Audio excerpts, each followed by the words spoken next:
ಕೆಳಗೆ ಇರುವಂತಹ ಪರಮ ಪುರುಷ ನೀನು ನಮ್ಮ ಮುಂದೆ ಹಾಡಿ ಹೊಗಳುವಂತಹ ಪರಿ ಆದಿಲ್ಲದ ಅಂತ್ಯವಿಲ್ಲದೆ ಒಂದಕ್ಕೆ ಅನಂತ ಎಂಬಂತ ಹೆಸರು. ಅನಂತನಂತೆ ಹಾಸಿಗೆಯನ್ನಾಗಿ ಹೊಂದಿದವ ಅನಂತಕ್ಕಿಂತ ಮಿಗಿಲು ಅಂತ ತಿಳಿದವಲ್ಲ.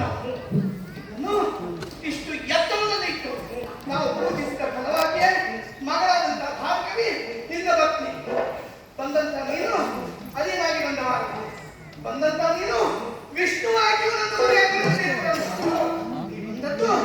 ಕೇವಲ ಸಂಕೋಚಗೊಳಿಸಿಕೊಂಡು ಸುರಪಕ್ಷಪಾತಿ ಯಾರು ಧಾನ್ಯ ವೈರಿ ಎಂಬಂತದಲ್ಲಿ ಇಲ್ಲಿ ತನಕ ಬಂದೆ. ಅದಕ್ಕೆ ನನ್ನಿಂದ ಶಿಕ್ಷೆಗಳಾಗಬೇಕಿದ್ದಂತ ದೇವೇಂದ್ರನನ್ನು ನೀನು ತಿಳಿಸಿರುವುದೇ ಸಾಕ್ಷಿ. ಅದೇ ವೇಳೆಯಲ್ಲಿ ನೀನು ನಿಂತದ್ದು ಹೌದು ಹೊತ್ತಾದ್ರೆ ನನ್ನ ವಿಷ್ಣು ಎಂದು ಮೂರು ಮೂರ್ತಿಗಳಲ್ಲಿ ಒಬ್ಬನೆಂದು ಯಾವ ಕಾರಣಕ್ಕೂ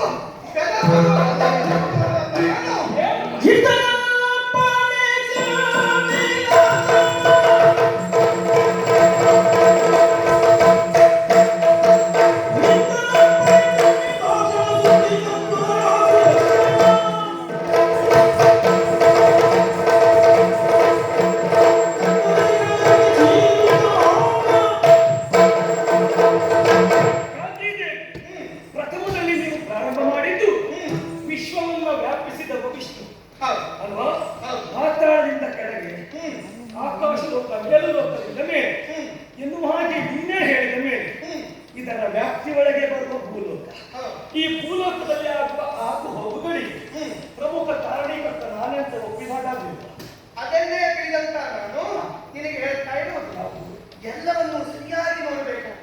ಸಾಪೇಕ್ಷವಾಗಿ ನೋಡದೆ ನಿರಪೇಕ್ಷವಾಗಿ ಕಾಣುವಂತ ಸ್ಥಿತಿಯಲ್ಲಿ ಇರಬೇಕಾದ ನೀನು ಈಗ ಬಂದದ್ದು ಸುರಪಕ್ಷಪಾತಿಯಾಗಿ ಎನ್ನುವುದಕ್ಕಿಂತಲೂ ಲೋಕದ ಒಳಿತಿಗಾಗಿ ನಾವು ಬಂದದ್ದು.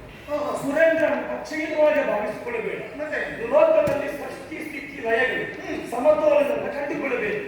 ಲೋಕದ ಆಗು ಹೋಗುಗಳಲ್ಲಿ ಯಾರ್ಯಾರು ಭಾಗಿಯಾಗಿದ್ದಾರೋ ಅವರಿಗೆ ಯಾವ ರೀತಿಯಾದ ಉಡುಗೆಗಳು ತೊಡುಗೆಗಳು ಅದೆಲ್ಲ ಬೇಕಾದದ್ದು ಕೊಡುವ ಯಾರು ಕೇಳಿದ್ರೆ ಪ್ರತ್ಯಕ್ಷವಾಗಿ ನಾವು ಪರೋಕ್ಷವಾಗಿ ನಾವು ಇಟ್ಟದ್ದು ಮೂರು ಲೋಕಾಧಿಪತ್ಯವನ್ನು ಹೊಂದಿದ ಇಂದ್ರನನ್ನು ನೇಮಿಸಿದ್ದು ಅಲ್ವಾ. ಆ ಇಂದ್ರಲೋಕಕ್ಕೆ ಬಂಧುವನ್ನು ತರುವಲ್ಲಿ ತಮಾಸುರ ಮುಂದಾಗಿದ್ದಾನೆ. ಅವನನ್ನು ಬಡಿಯಬೇಕೆನ್ನುವ ಹಾಗೆ ದೇವಗುರುಗಳಾದ ಬೃಹಸ್ಪತಿ ಆಚಾರ್ಯರ ಅಂಬೋಣದ ಮೇಲೆ ಗುರುವಾಕ್ಯವನ್ನೇ ತಲೆಯಲ್ಲಿ ಹೊತ್ತುಕೊಂಡು ಬಂದಂತ ಈ ಇಂದ್ರ ತಮಾಸುರನ್ನ ಬದಿಯಲ್ಲಿ ಮುಂದಾದಾಗ ಅವನನ್ನ ಸ್ತಂಭನಗೊಳಿಸುವುದಕ್ಕೆ ಬಂದದ್ದು ನೀನು. ಆಗಬಾರದಿತ್ತು ನಿಮ್ಮಿಂದ ಅಂತ ಹೇಳಿದ್ರು. ಇಂದ್ರಿಯಾಭಿಮಾನಿ ದೇವತೆ ಇಂದ್ರ. ಆ ಇಂದ್ರನನ್ನು ಸ್ತಂಭಿಸಿದ ಪರಿಣಾಮ ಏನಾಗ್ತದೆ? ಲೋಕ ಎಲ್ಲ ಸ್ತಂಭನ ಅಲ್ವಾ.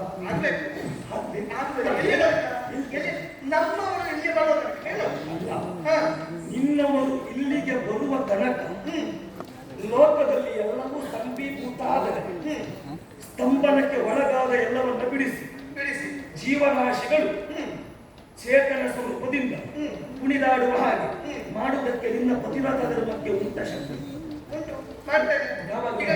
ನಾನು ಕೊಟ್ಟಿರುವಂತಹ ಶಾಪ ಸುರಪತಿಯನ್ನು ಹಾಗೆ ಮಾಡ್ತದೆ ಅಂತ ನಾನು ಮಾಡಿಯೇನೇನು ಇಲ್ಲ. ಯಾಕೆ ಗೊತ್ತಿಲ್ಲ, ಕರ್ತೃ ನಾನೇ ಇದ್ದೇನೆ. ಸಂಕಲ್ಪ ನನ್ನದಾಗಬೇಕು. ನನ್ನ ಸಂಕಲ್ಪದಲ್ಲಿ ಯಾರು ಏನನ್ನ ಮಾಡಬೇಕು ಅದನ್ನೇ ಮಾಡಬೇಕು. ಅದನ್ನ ಹೊರತುಪಡಿಸಿ ಸಂಕಲ್ಪವನ್ನು ಉಲ್ಲಂಘನೆ ಮಾಡಿದ್ರೆ ಉಲ್ಲಂಘನೆ ಮಾಡಿದವರಿಗೆ ನಾನು ಶಿಕ್ಷೆ ಕೊಡುತ್ತೇನೆ ಎನ್ನುವಂತ ವಿಷಯ ಬಿಟ್ಟು ಬಿಡು. ಸದಾಕಾಲ ಸುದರ್ಶನದಾಗಿ ನಾನು ಕೆಲವರೆಲ್ಲ ಒಪ್ತೇನೆ, ಆದರೆ ಇನ್ನು ಕೆಲವರು ಒಪ್ಪುವುದಿಲ್ಲ. ಯಾರು ಧರ್ಮಾತ್ಮರಿದ್ದಾರೋ, ಯಾರು ಲೋಕದ ಒಳಿಗಾಗಿ ಪ್ರಯತ್ನಿಸ್ತಾರೋ ಅವರಿಗೆ ಇವನು ಸುದರ್ಶನ. ಲೋಕದ ಕುರುಹನ್ನೇ ನಿಂಬುವುದಕ್ಕೆ ಪ್ರಾರಂಭ ಮಾಡ್ತಾರೋ ಅವರಿಗೆ ಇವನು ಅತ್ಯುದರ್ಶನ. ನಿನ್ನ ಹಾಗೆ ನಿಧಾನದಲ್ಲಿ ಮಾತನ್ನು ಆರಂಭಿಸಿದವ ಕೊನೆಯಲ್ಲಿ ಕೈಯಲ್ಲಿದ್ದಂತಹ ವಜ್ರವನ್ನು ತೋರಿಸಿದಂತಹ ವಜ್ರ ಎತ್ತಿದಂತ ಕೈ ಕೆಳಗೆ ಮಾಡದೆ ಮನಮಡುವಂತೆ ಮಾಡಿಟ್ಟವಳು ನಾನು.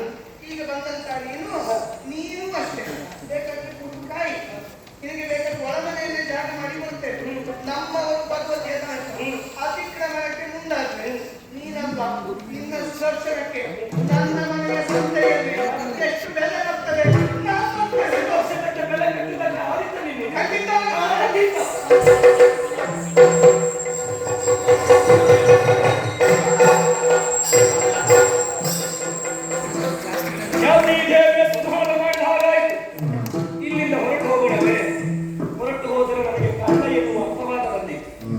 ಬರಬಾರದು ಅಂತಂದ್ರೆ, ಮುಂದೆ ಆಗುವುದಕ್ಕೆ ಒಂದು ಭೃಗು ಮಹರ್ಷಿಯಿಂದಲೇ ವೇದಿಕೆ ಬೇಕು ಅಂತಂದ್ರೆ, ಮಹರ್ಷಿಗಳು ಆಶ್ರಮವನ್ನು ಪ್ರವೇಶ ಮಾಡುವಲ್ಲಿಯವರೆಗೆ ಮರೆಯಾಗಿ ನಿಂತಿದೆ.